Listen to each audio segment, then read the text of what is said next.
All right, got a play here that I know you guys have seen before or defended and worked on. So, got kind of an interesting idea here of how to really defend this well. And this is really going to come down to comfort, and I'll talk to some of you guys later to see how we want to do this. But runners on third, the batter is going to walk.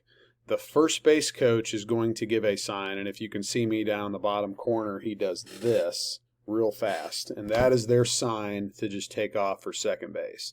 So here, I'll let this play out for a second, and you'll see this play. Now, they actually amazingly defend this play well, and they get the runner at home plate. This is a real easy play to potentially not get that runner. So you can see the coach, he's already given the sign. She takes off for second base. Pitcher gives it to the shortstop. Runner breaks. Catcher's in good position there and gets her out.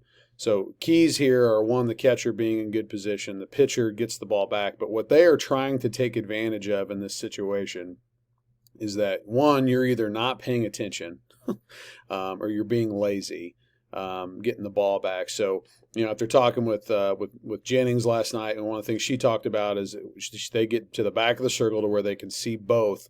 And if she turns around and runs, you can give it up to the shortstop, and you got to get down. Now, a couple things that my thought process is, and I was talking this through a couple different people, and they actually thought this would be a pretty good idea. But if in this situation where we have a runner on third base, I'll try to give a verbal call, almost immediately if I can, and it may not work out, but I'll pause this for a second to where you can see the coach down here. There's his arms up in the air. He's giving her the sign right now to take second base.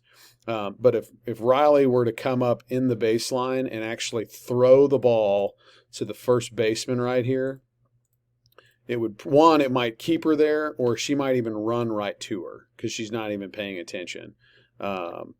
The other thing, really, the easiest thing that we can do in this situation is you give the ball here.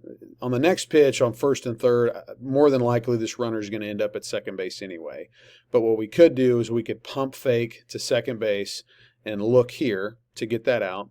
Or we could even pump fake to third base and get her to go back to the base, and then be able to get the ball to the second baseman or shortstop here to potentially even get an out there, because this runner will have her head going that direction.